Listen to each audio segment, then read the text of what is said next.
के शुरू में हमें बताया जाता है कि रेज नाम का वायरस पूरे शहर में फैल गया है, जिस वजह से लोग ज़ॉम्बिस में बदल रहे हैं और एक दूसरे को मारकर खा रहे थे। फिर हमें एक छोटा सा घर दिखाया जाता है जिसमें 6 लोग थे जो ज़ॉम्बिस के वायरस से बचे हुए थे। उन लोगों में एक आदमी डॉन, जिसके साथ उसकी वाइफ एलिस, एक बूढ़ा कपल और 2 लोग और थे।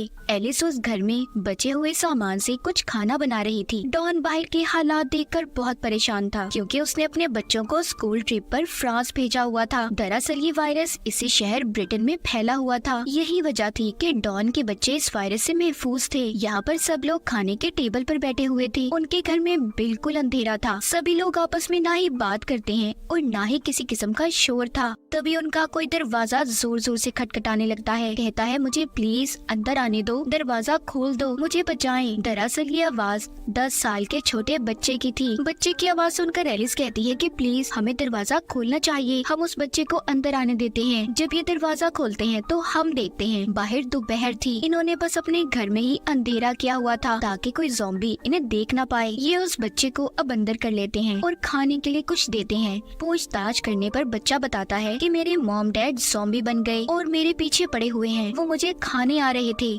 डॉन पूछता है कितने लोग थे? वो कहता है बहुत सारे। इनमें जो 2 और लोग थे उनमें से लड़की बहुत ज्यादा डरी हुई थी और बाहर झांकने लगती है। उसे दूर से बहुत सारे ज़ॉम्बिस की आवाजें अपनी तरफ आते हुए सुनाई दे रही थी। तभी एक ज़ॉम्बी अचानक से आकर सीधा उस लड़की पर हमला कर देती है। इर्द गिर्द भी बहुत सारे ज़ॉम्बिस आ गए थे और अंदर आने की भी कोशिश करते हैं। एलिस उस बच्चे को बचाकर ऊपर की तरफ जा रही थी। डॉन भी उसके पीछे आता है। वो एलिस को बहुत बार कहता है कि उस बच्चे को छोड़ दो एलिस, हमें भागना है, मगर वो डॉन की बात को नहीं सुनती। उधर वो बूढ़ा कपल बाहर एक और घर में छुप गए थे, मगर वो भी ज़ॉम्बी से बच नहीं पाते। जिसके बाद अब जिधर कमरे में एलिस बच्चे के साथ थी उधर भी बहुत सारे ज़ॉम्बीज आ गए थे। दूसरे कमरे में डॉन था। वो एलिस को पुकारता है, देखो इधर मेरी तरफ, मेरे पास आओ, मगर दरमियान में इतने ज्यादा ज़ॉम्बीज थे कि वो उनका मुकाबला नहीं कर पाती। तभी ये देखकर डॉन ने भी अपने दरवाजे को बंद कर लिया था। एलिस उसे बार बार आवाजें दे रही थी, कहाँ पर हो डॉन, मेरी मदद करो, मगर डॉन उस साइड का दरवाजा बंद करके दूसरे दरवाजे से बाहर की तरफ भाग गया था। उसके पीछे और भी बहुत से ज़ॉम्बीज थे जो भूखे उसकी तरफ भाग रहे थे। हम एलिस को देखते हैं जिसकी आवाज मदद के लिए आना अब बंद हो गई थी। डॉन बहुत शर्मिंदगी में रोता भाग रहा था कि उसने अपनी बीवी एलिस को छोड़ दिया, उसकी मदद नहीं की। आगे जाकर उसे तालाब में वही लड़का मिलता है जो इनके साथ घर में रह रहा था। वो कश्ती को चलाते हुए हड़बड़ाहट में पानी में गिर जाता है। उस लड़की को भी ज़ॉम्बीज ने पकड़ लिया था और काट कर मार देते हैं। डॉन अकेला ही बचा था जो उस कश्ती में बैठकर जा रहा था। फिर आगे हमें कहानी 1 महीने बाद की दिखाई जाती है जिसमें बताते हैं कि ज़ॉम्बीज अब भूखे रहने की वजह से आहिस्ता आहिस्ता खत्म हो रही हैं। इस शहर में अब आर्मी फोर्स का कब्जा था। वो इस सारे मामले को कंट्रोल करने की कोशिश कर रहे थे। तभी हमें एक सार्जेंट डॉयल दिखाया जाता है जो कि स्नाइपर निशानेबाज की टीम में था। उसे जैसे ही ज़ॉम्बीज दिखे उसने उन्हें अपनी गन से निशाना लगाकर मारना था। डॉन को भी आर्मी वालों ने बचाया हुआ था। इस तरह 6 महीने गुजर चुके थे। अब ज़ॉम्बीज भी बहुत कम कहीं कहीं पर थे। इसी दरमियान हमें एक डॉक्टर भी दिखाई जाती है जो इस वायरस पर स्टडी कर रही थी। अब जो लोग दूसरे शहरों में फंसे हुए थे उन्हें दोबारा से अपने घरों में लाने के लिए आर्मी प्रोग्राम शुरू कर देती है, मगर अभी भी सबको सेफ जोन में रहना था, न कि अपने घरों में, जो कि अमेरिका US आर्मी फोर्स की निगरानी में था। अभी तक 100 के आसपास लोग थे जो अपने इस शहर ब्रिटेन में वापस आ गए थे। इन्हीं में डॉन के बच्चे भी थे। डॉक्टर जब बच्चों को वापस आता देखती है तो परेशान हो जाती है क्योंकि वो ये सोच रही थी कि आखिर कैसे इन बच्चों को संभाला जाएगा। डॉक्टर अब डॉन के बेटे का टेस्ट करती है जिसमें वो देखती है उसकी आंखें 2 कलर की थी, यानी कि उसकी आंख का आधा रंग कुछ और आधा कुछ और था। डॉक्टर उससे पूछती है, क्या तुम्हारी फैमिली में किसी और की आंखें भी ऐसी हैं? डॉन का बेटा कहता है, हाँ, मेरी मॉम की, यानी कि एलिस की आंखों का रंग ऐसा था। डॉन जब अपने बच्चों से मिलता है तो बहुत खुश था। वो दरअसल अभी भी इस सेफ जोन में रहकर आर्मी के साथ मिलकर काम कर रहा था, इसीलिए वो अपने बच्चों को उस जगह पर ले आता है जहाँ पर वो रह रहा था। वो अपने बच्चों को उनकी मॉम एलिस के साथ हुए हादसे के बारे में भी बताता है। रात के वक्त सोते हुए डॉन के बेटे को अपनी मॉम के सपने आ रहे थे। उसे ऐसा लगता है कि शायद वो अपनी मॉम का चेहरा भूलता जा रहा है। सुबह को जब डॉन अपने काम पर चला जाता है तो उसके बच्चे चुपके से सेफ जोन से निकलकर भाग भाग गए थे और भागते भागते अपने घर पहुंच गए थे ताकि वो अपनी मॉम की कोई तस्वीर ले सके। तभी आर्मी को भी इनके बारे में पता चल जाता है कि दो बच्चे सेफ जोन से भाग गए हैं, मगर तब तक वो दोनों अपने घर पर थे जहाँ पर डॉन के बेटे को अपने घर के ऊपर वाले हिस्से से कुछ आवाजें आ रही थी। जब वो ऊपर जाकर देखता है तो उधर उसकी मॉम थी, यानी कि एलिस, जिसको डॉन ज़ॉम्बीज़ के दरमियान में छोड़कर चला गया था। खैर डॉन का बेटा अपनी मॉम के गले लग गया था, तभी उसे दर्द होता है। दोनों बहन भाई जब अपने घर से बाहर आते हैं तो देखते हैं आर्मी की फौज थी जो सेफ जोन में दोबारा लेने आई थी। वहाँ पर तीनों को क्वारंटाइन में रखा गया था। एलिस को बांधकर लैब में रखा जाता है। डॉक्टर उसका ब्लड टेस्ट करती हैं। वो ये पता करना चाहती थी कि कहीं एलिस भी ज़ॉम्बी वायरस से इन्फेक्टेड तो नहीं। तभी उन्हें पता चलता है कि एलिस इन्फेक्टेड तो हुई थी, मगर उसकी इम्यूनिटी इतनी पावरफुल, इतनी ताकतवर थी कि उस पर ज़ॉम्बी वायरस का असर नहीं हुआ। इसीलिए अभी तक वो ज़ॉम्बी भी नहीं बनी थी, मगर उसके खून या फिर किसी भी वजह से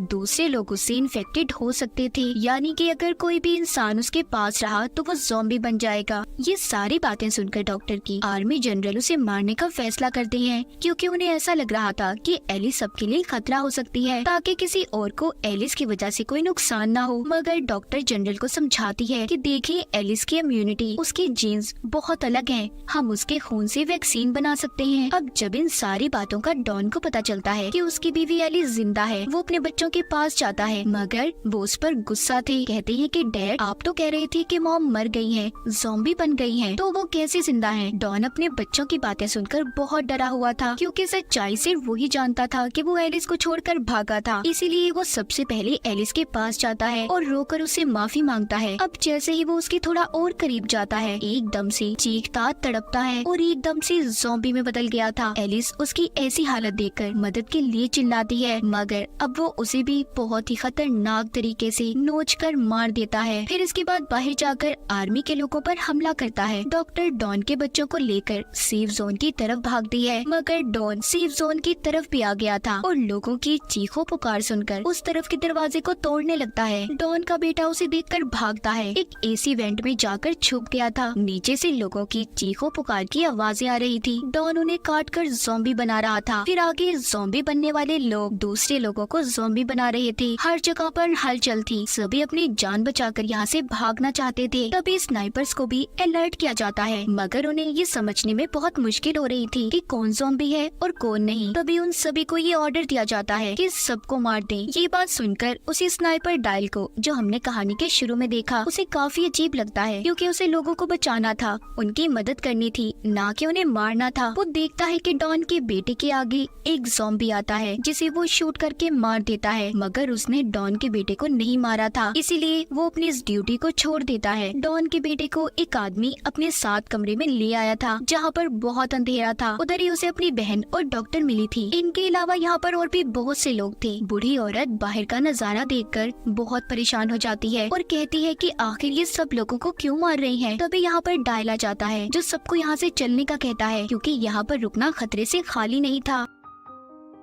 वो जब सब यहाँ से जाने लगते हैं तो इन पर भी आर्मी फायरिंग कर देती है, जिसमें बूढ़ी औरत मर गई थी। डायल के साथ डॉक्टर और डॉन के बच्चे थे। तभी डायल को उसके एक दोस्त का फोन आता है, जो कि आर्मी में था, जिसके पास हेलीकॉप्टर था। वो कहता है, देखो कुछ वक्त में सारे शहर को बॉम्ब से उड़ाने का ऑर्डर दिया गया है। तुम्हें मैं जिस जगह की लोकेशन भेज रहा हूँ, वहाँ पर आकर मुझसे मिलो, मैं तुम्हें बचाता हूँ। अब ये सभी एक टनल के रास्ते से वहाँ से बाहर आते हैं। तभी उधर बहुत बड़ा धमाका हुआ था। आर्मी ने सेफ जोन में जितने भी ज़ॉम्बीज़ या बचे हुए इंसान थे, सभी को धमाके से उड़ा दिया था। डायल डॉक्टर और बच्चों को लेकर भागता है। ये सभी उसके दोस्त की बताई हुई जगह पर आ गए थे। तभी डायल का दोस्त भी हेलीकॉप्टर लेकर आ जाता है। वो डायल को बताता है कि तुम्हारे पीछे कुछ बचे हुए ज़ॉम्बीज़ आ रही हैं। ये सुनकर डायल बच्चों और डॉक्टर को छुपने का कहता है। उसका दोस्त इतने सारे लोगों को देखकर कहता है, देखो डायल, मुझे सिर्फ तुम्हें लेने का कहा गया है। अगर मैं किसी भी बचे हुए सिविलियन शहरी को बचाकर ले गया तो आर्मी वाले मुझे भी मार देंगे। लेकिन डायल अकेला उसके साथ नहीं जाता। वो सबकी मदद करना चाहता था, इसीलिए वो अकेला ही उसे वहाँ से भेज देता है। तभी इनके पीछे बहुत से ज़ॉम्बीज़ पड़ गए थे। ये भागकर शहर की तरफ आते हैं। शहर में आर्मी ने ज़ॉम्बीज़ को मारने के लिए जहरीली गैस छोड़ी हुई थी, जिस वजह से वहाँ पर आम इंसान सांस नहीं ले सकता था। उससे बचने के लिए ये एक गाड़ी में जाकर छुप जाते हैं। अब सारे ज़ॉम्बीज़ उनकी गाड़ी के आसपास आकर इन पर हमला कर रहे थे, मगर गैस की वजह से वो ज़ॉम्बीज़ वहीं पर मर जाते हैं। पीछे अच्छे आर्मी के लोग भी थे जो सबको यहाँ पर खत्म करने आ रहे थे। डायल और डॉक्टर की गाड़ी स्टार्ट होने का नाम नहीं ले रही थी। तभी डायल गाड़ी से बाहर निकलता है और गाड़ी को धक्का लगाने लगता है, मगर वो आर्मी की नजरों में आ गया था। आर्मी वाले उसे भी इन्फेक्टेड समझकर मार देते हैं। डॉक्टर बच्चों को बचाकर गाड़ी चलाकर टनल तक पहुँच गई थी, मगर वहाँ पर आकर उन्हें डॉन का ज़ॉम्बी दिखता है। उसने यहाँ पर डॉक्टर को भी मार दिया था। इसी बीच डॉन के बेटा बेटी भी अलग हो जाते हैं। डॉन ने अपने ही बेटे पर हमला कर दिया था, मगर उसके बेटे के अंदर भी एलिस की तरह ही ताकत थी, जिस वजह से वो भी ज़ॉम्बी में नहीं बदलता। तभी डॉन की बेटी आकर गन से अपने ही डैड को मार देती है और बहुत रोती है। ये दोनों बहन भाई स्टेडियम में पहुंच गए थे, जहां पर वो ही डायल का दोस्त आता है जिसके पास हेलीकॉप्टर था। वो उन बच्चों को देखकर सोचता है कि उसे इन्हें बचाना चाहिए या नहीं बचाना चाहिए। शायद वो इन्फेक्टेड ना हो, मगर फिर भी वो उन्हें बचा लेता है और अपने हेलीकॉप्टर में ब्रिटेन शहर से बाहर ले गया था। हमें शहर का नजारा दिखाया जाता है। फिर हम 28 दिन के बाद देखते हैं, जहाँ पर बचे हुए ज़ॉम्बीज एक टनल के रास्ते से पेरिस शहर में पहुँच गए थे। और डॉन के बेटा बेटी का क्या हुआ, वो कहाँ पर गए, इस बारे में हमें नहीं बताया गया। इसी के साथ इस फिल्म की कहानी भी यहीं पर खत्म।